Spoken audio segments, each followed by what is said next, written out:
Sir இப்போ நீங்கள் பிளானும் போடுறீங்க கரெக்ஷனும் பண்ணுறீங்க, அதுக்கு என்ன சார் ப்ரொசீஜர்? ஆசாரி, கொத்தனார், அப்புறம் மேஸ்திரி, இன்ஜினியர் இவங்கள வச்சு பண்ணணும். இதில் குருக்கள், ஐயர், பட்ரு இவங்களெல்லாம் வச்சு பண்ணுறதுங்கிறது அவங்க வந்து மந்திர உச்சாடனம் செஞ்சு மந்திரத்திற்கு அந்த வாஸ்து குச்சியை மெருகேற்றி அதை வந்து கொத்தனார், ஆசாரியோ, வீட்டுக்காரர் வச்சு அந்த குச்சியை வந்து அந்த இடத்துல வந்து ஆவாகனம் பண்ணல. சார் வாஸ்து பூஜை யாரை வச்சு பண்ணலாம் சார்? லிங்கம் வாஸ்து நண்பர்கள் அனைவருக்கும் சிவ சரவணனின் அன்பான வணக்கங்கள். வைகாசி விசாகம் மாலை முருகனுக்கு வந்து சிறப்பு பூஜைகள் நடைபெறும். உங்கள் ஊரில் பக்கத்தில் நீங்கள் முருகன் கோயில் இருந்தால் அவசியமாக முருகனுடைய அருள் பெற்று நாளை மறுநாள் வாஸ்து பூஜை செய்வதற்கு உண்டான அமைப்பை கொடுப்பவர். ஸோ முருகன் கொடுக்கறதை யாராலையும் தடுக்க முடியாது. ஸோ அது வாங்கிறதுக்கு 12 கை வேணும். ஸோ அதில் ஒரு கையை காமிச்சு நீங்கள் வந்து கட்டடம் கட்டுறதுக்கு உண்டான வாஸ்துவுக்கு உண்டான அனுமதியை பெற்று வீடு கட்டுறதற்கு உண்டான அமைப்பை பெற்றுக்கொள்ளலாம். இப்போது நாளை கழித்து வாஸ்து செய்கிறதுக்கு சின்ன சின்ன குறிப்புகள் நிறைய கேள்விகளோடு எங்கள் இதில் இருந்து கேட்டிருக்கிறாங்க. அதை இப்போ பார்ப்போம்.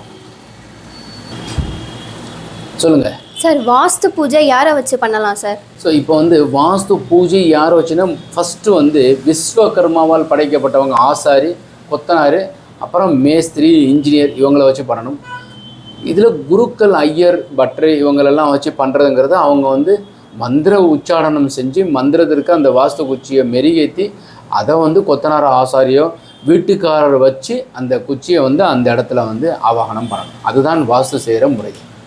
சரி, இப்போ வந்து குழி பொறுத்தான்னு பார்க்குறீங்க இல்லையா, அது ஒரு குழினா என்ன அளவு சார்? ஆக்சுவலாக குழின்னா ஒரு சிலர் என்ன கேட்குறாங்கன்னா குழி தோன்றதான்னு சொல்லி கேட்குறாங்க. கிடையாது. ஸோ ஒரு குழிங்கிறது 34க்கு 34 தான் வந்து ஒரு குழி அளவு. ஸோ அது வந்து எத்தனை சதுரடி இருக்கோ அதை வந்து 8.03 வகுத்தமையால் உங்களுக்கு கிடைப்பது தான் ஒரு குழி.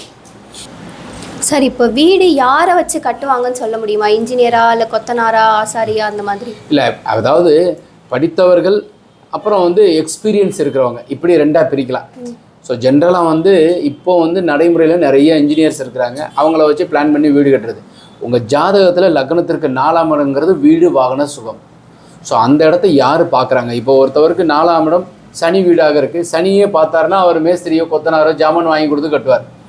அதே வந்து குரு பார்க்குறாரு, குருவனுடைய வீடாக இருந்துச்சுனாக்கா ஒரு நல்ல ஆர்கிடெக்ட், ஒரு சிறந்த இன்ஜினியர் அது மாதிரி வச்சு கட்டிக்குவாங்க. ஸோ வீடு யாரை வச்சு கட்ட முடியுங்கிறது உங்கள் ஜாதகத்திலே இருக்குது. அதை வச்சு தான் நம்ம செயல்படுவோம். ஜென்ரலாக ஒரு இன்ஜினியர்கிட்ட கொடுத்துட்டு ஒரு சிலர் வந்து பதைதாரே அப்படின்னு சொல்லி ஒன்று இருக்கும். யாராச்சுக்கிட்ட வந்து வேலையை கொடுத்துருப்பாங்க, அவர் சரியாக பண்ண மாட்டார். அப்புறம் வேறு கொத்தனார்கிட்ட இருந்து இன்ஜினியர்கிட்ட மாற்றுவாங்க, இல்லைன்னா இன்ஜினியர்கிட்ட இருந்து கொத்தனாரை மாற்றுவாங்க. நடுவில் வந்து பெண்டிங் போகிறது. இதெல்லாம் வந்து அவங்க ஜாதக அடிப்படையில் தான் நடக்குது. இப்போ வீட்டில் வந்துட்டு அடிக்கடி காக்கா வருது சார், இல்லைன்னா அந்த மாதிரி வௌவால் அந்த மாதிரிலாம் வருது. ஸோ இது வந்து சனியினுடைய ஆதிக்கத்திற்கு உண்டானது. 7.5 சனியோ அஷ்டமத்து கண்ட சனி நடக்கும்போது ஊனமான காக்கா, இந்த காலில் எதாவது அடிபட்டிருக்கும், இல்லைன்னா அந்த காக்காவுக்கு வந்து கொஞ்சம் கண்ணு ஒரு மாதிரி இருக்கும். அதற்கு உண்டான கோவில் நீங்கள் போயிட்டு வந்தீங்கன்னாக்கா அது வராமல் இருக்கும். அதற்கு வந்து திருவாதவூர் வாதபுரீஸ்வரர் எம்பெருமான் சிவபெருமான் மாணிக்கவாசகர் பிறந்த ஒரு மதுரையில் இருக்குது. வாய்ப்பு இருந்தால் அங்கே வந்து சனிக்கிழமை அன்னைக்கு ஸோ காகத்திற்கு எள் சாதம் கலந்து அவங்க கொடுப்பாங்க. ஸோ அதை நீங்கள் கொடுத்தீங்கன்னா நிச்சயமாக அதுக்கப்புறம் அந்த மாதிரி காக்கம் அந்த காகா வராது. ஸோ இருந்தாலும் சனி பகவான்ட்டு நீங்கள் போயிட்டு வணங்கிட்டு வந்தீங்கன்னா அது ஒரு பெரிய சேஞ்சஸ் இருக்கும். அந்த கோவிலுக்கு போயிட்டு வந்தால் ஒரு பெரிய மாற்றம் ஏற்படும். சார் இப்போ சொத்து இருக்குது, பிரிக்க முடியல, என்ன மாதிரி கோயிலுக்கு போகலாம் சார்? ஆக்சுவலாக வந்து நிலமாக இருக்கிறது ஒரு அமைப்பு, இடமா இருக்கிறது ஒரு அமைப்பு. நிலம்னாக்கா நிலம் இருக்கிறது, வீடாக இருக்கிறது. நிலமுங்கிறது செவ்வாய், வீடுங்கிறது சுக்கிரன். ஸோ இந்த ரெண்டுக்குமே வந்து ஏற்றாற்போல் ஒரு கோவில் பழனி முருகன் செவ்வாய்க்கு உண்டானது. செவ்வலூர் பூமிநாத சுவாமி கோவில். நிலம் பிரிக்கணும்னா பூமிநாத சுவாமி கோவில். ஸோ பொன்னமராவதி பக்கத்தில் இருக்கிறது. அந்த கோவிலுக்கு போயிட்டு வந்தோம்னா அவங்க கொஞ்சம் மண்ணு கொடுப்பாங்க, நிலத்தை விற்க முடியும். அண்ணன் தம்பி 2 பேர் பிரிச்சுக்கலாம்.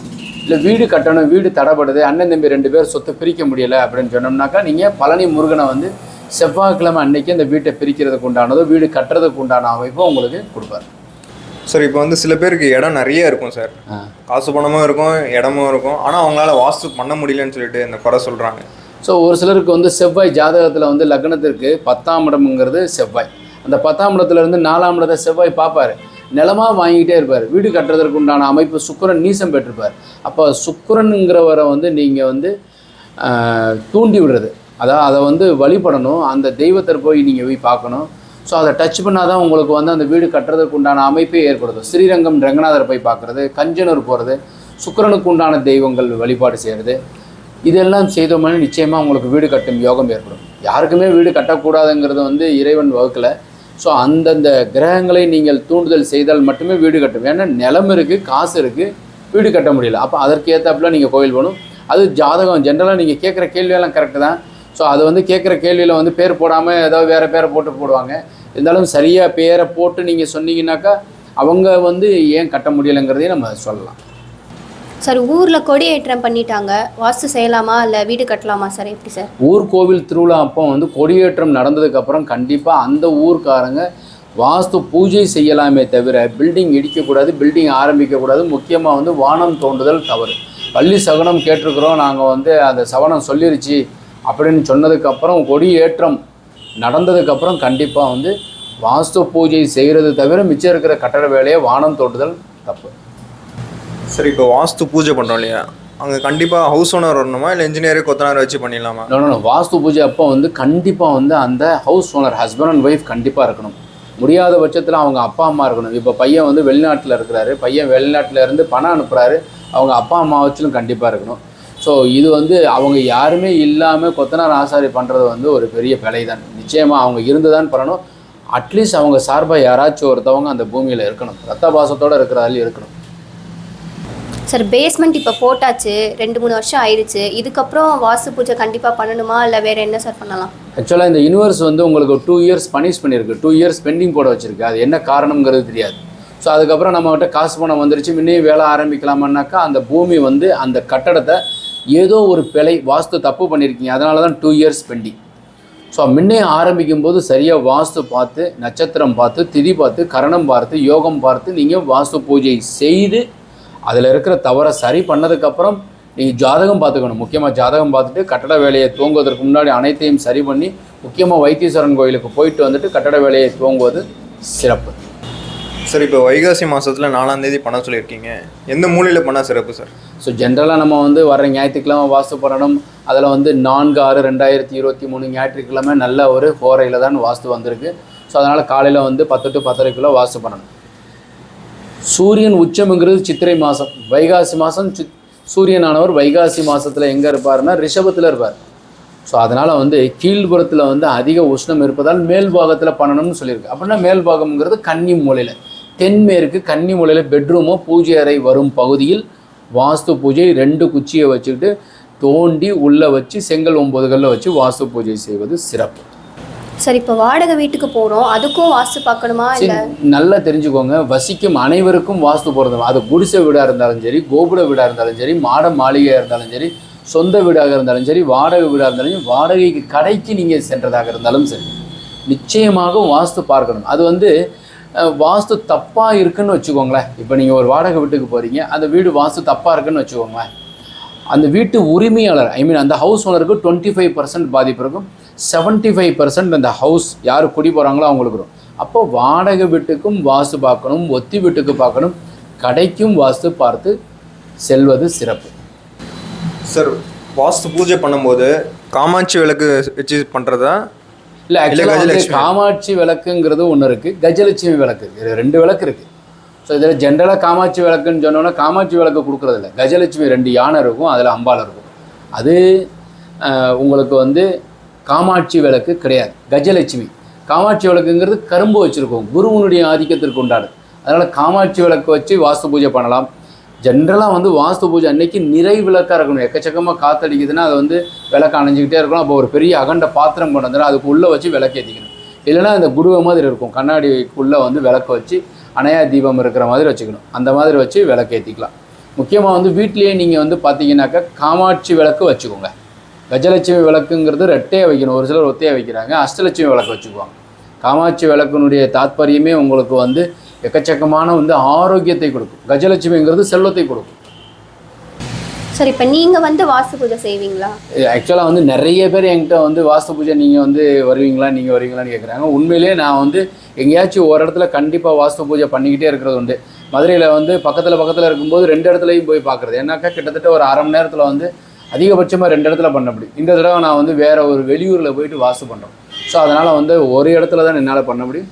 வாஸ்து அண்ணாத நாளில் வந்து ஒரு சில நேரம் வாஸ்து வராது, அந்த நாளில் வெளியூர்லேருந்து வந்திருப்பாங்க, அந்த நேரத்தில் நாங்கள் இருந்து பண்ணுறதுக்கு அவங்க ஜாதகப்படி ஸோ அந்த நாள் நல்லா இருக்கா, நட்சத்திரம் நல்லா இருக்கா, கரணம், யோகம் எல்லாமே பார்த்துட்டு அதற்கேற்றாறு செய்யும்போது நான் கண்டிப்பாக போகிறதுண்டு. பட் நிச்சயமாக நான் வந்து நிறைய ஊர்களுக்கும் சென்று உள்ளூர்லேயும் வாஸ்து செய்வது உண்டு.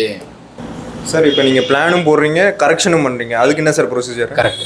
இப்போ பிளான் போடுறதுங்கிறது வந்து மொதல் உங்கள் ஜாதகம், ஐ மீன் அதாவது ஹஸ்பண்ட் அண்ட் ஒய்ஃப் ஜாதகம் பார்ப்போம். அதுக்கப்புறம் வந்து குழி பொருத்தம் எடுத்து பிளான் நாங்கள் புதுசாக போட்டு கொடுக்குறது, அது ஒரு ப்ரொசீஜர். பிளான் வந்து உங்கள் இன்ஜினியரோ ஆர்கிடெக்டோ யாரோ ஒருத்தவங்களை வச்சு நீங்கள் போட்டிருக்கிறீங்க, அல்லது என் வீடியோவே நீங்கள் பார்த்து உங்கள் இன்ஜினியர்கிட்ட வச்சு நீங்கள் அமைச்சிருக்கீங்க. ஸோ அந்த பிளானை எங்களுக்கு அனுப்பும்போது ஜாதக குறிப்பு அனுப்பணும்.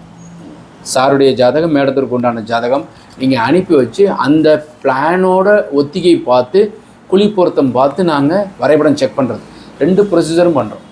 ஸோ அதனால் வந்து வரைபடமும் நீங்கள் வந்து செக் பண்ணி வாங்கிக்கிறது, ஏன்னா நிறைய காசு பணம் செலவழித்து வீடு கட்ட போகிறீங்க. ஸோ கட்டடம் கட்டி முடிச்சதுக்கப்புறம் கிரக பிரவேசம் அன்னைக்கு உங்களுக்கு காதில் வந்துட்டு யாராச்சும் ஒருத்தவங்க பெரிய தப்பு பண்ணியிருக்கீங்க, அப்புறம் நான் சொல்கிறேன்னு சொல்லிட்டு போகிறவங்க நிறைய பேர் இருக்காங்க. அதனால் வீடு கட்ட ஆரம்பிக்கிறதுக்கு முன்னாடியே பிளானிங் சரியாக பண்ணிக்கிறது நல்லது, அல்லது பிளான் செக் பண்ணி வாங்கிக்கிறது நல்லது. இப்போ பிளானோட நிறைய தகவல்கள் நம்ம பேசியிருக்கிறோம். ஸோ பிளான் கரெக்ஷன் வேணுங்கிறவங்க கீழே இருக்கிற நம்பர் இருக்குது, இல்லைன்னா டிஸ்கிரிப்ஷன்லேயே நீங்கள் போயிட்டு பார்த்துக்கலாம். ஸோ அந்த நம்பருக்கு நீங்கள் கான்டாக்ட் பண்ணி பதிவு பண்ணிங்கன்னா நிச்சயமாக அடியன் அட்டன் பண்ணுவே, இல்லைன்னா எங்கள் ஆஃபீஸ்லேருந்து அலுவலகத்துலேருந்து ஃபோன் அட்டன் பண்ணி கரெக்ஷன்ஸுக்கு உண்டானதோ இல்லை புதுசாக அமைக்கிறதுக்கு உண்டானதோ பேசுவாங்க. ஸோ நாளை கழித்து வாஸ்து பண்ணுறவங்க நிச்சயமாக இறையாறலால் நல்ல மாதிரியாக ஆரம்பிக்கணுங்கிறது வேண்டிக்கிறேன். இந்த சேனலில் நீங்கள் நிறைய பார்த்துக்கிட்டே இருக்கீங்கன்னா சப்ஸ்கிரைப் பண்ணிவிட்டு பாருங்கள். நிறைய பேர் பண்ணாமே பார்த்துட்ருக்குறீங்க. ஸோ நிறைய தகவல் உங்களுக்கு வந்துக்கிட்டே இருக்கிறதுக்கு சப்ஸ்கிரைப் செய்து வைங்க, லைக் பண்ணுங்கள், ஷேர் பண்ணுங்கள். கமெண்ட் செக்ஷனில் சின்ன பதிவாக தான் இருக்கும், நிறைய பேர் பேசுகிறவங்களே பேசுகிறாங்க. உங்களுடைய கமெண்ட்ஸை பதிவு பண்ணுங்கள். வாஸ்துபடி உள்ள வீட்டில் வசிப்போம், வளமுடன் வாழ்வோம். மீண்டும் நாளை ஒரு அருமையான தகவலை சந்திக்கிட்டேன். வணக்கம்.